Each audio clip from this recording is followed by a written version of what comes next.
on est à l'étape de remettre le couvercle. C'est une étape un peu curieuse parce que pour l'instant, je fais un coup de pratique. Le scellant n'est pas installé. Il y a un petit peu de zigonnage à faire. Comme ceci. Il faut que le moteur soit quand même assez haut. Voilà.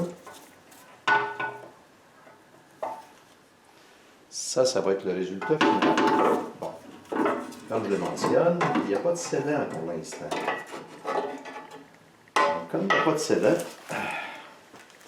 sur la face de la capote en question, ou du couvercle en question, là, ça va bien. Le problème, c'est une fois que le scellant est installé, là, il ne faut pas que j'accroche nulle part pour ne pas justement faire disparaître le scellant qui est là-dessus. Donc, je m'y mets. Bon. Le couvercle réinstallé, le couvercle de timing chain. En plus, si on remarque, j'ai ici un lobe Texas et ici, donc ce qui forme l'espèce de V dont je parlais. Et ici, j'ai le lobe d'admission, le lobe d'échappement. La chose est la suivante. Lorsque le moteur va tourner dans le sens horaire, dans le sens des aiguilles d'une montre, c'est-à-dire de gauche vers la droite, ce qui va arriver, c'est que, en tout cas, je présume parce que je suis allé, dans mon désarroi, je suis allé à scrap en présumant que, ça ici, on va faire un zoom là-dessus, donc,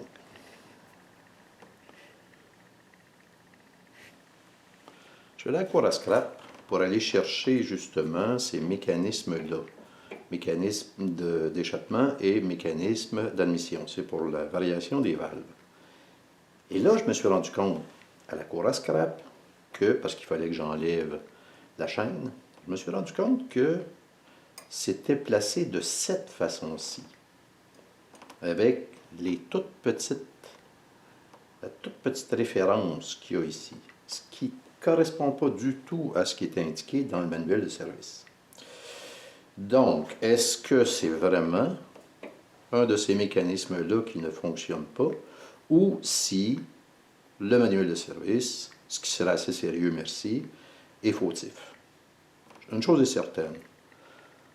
Dans le cas des deux cams qui sont en V, ça correspond beaucoup mieux à ce que j'ai toujours vu quand vient le temps du timing. Le temps que le scellant sèche, ça j'en ai pour un petit bout de temps. Là, il faut que j'aille pelleter, mais aussitôt que je me libère, je remonte le tout, puis j'essaie de donner un premier coup de crank. Sans oublier de remettre de l'huile dans le moteur parce que j'en ai perdu à peu près 1,5 litre. Fin de cette partie. Juste une précision. Donc, on a ici le système de variation de valve pour l'admission. Dedans.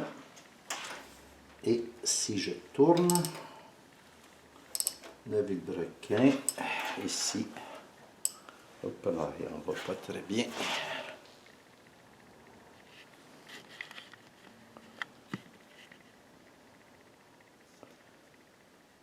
Donc ici, on a la petite dent pour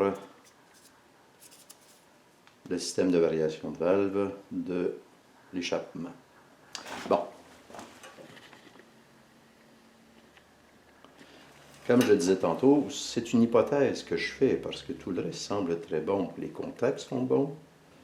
Maintenant, est-ce que c'est lui qui peut avoir un problème? Lui, il n'y en a pas, je l'ai vérifié.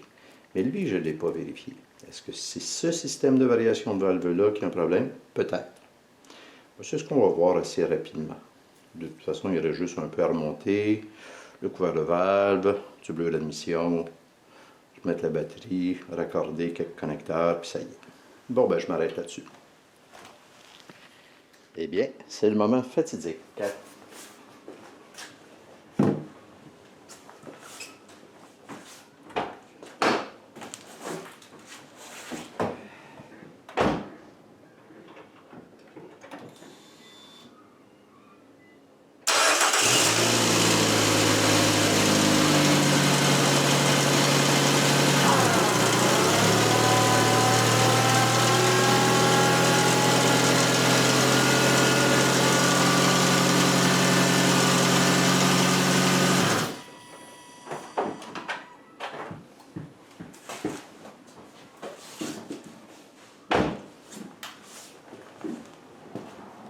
Et voilà.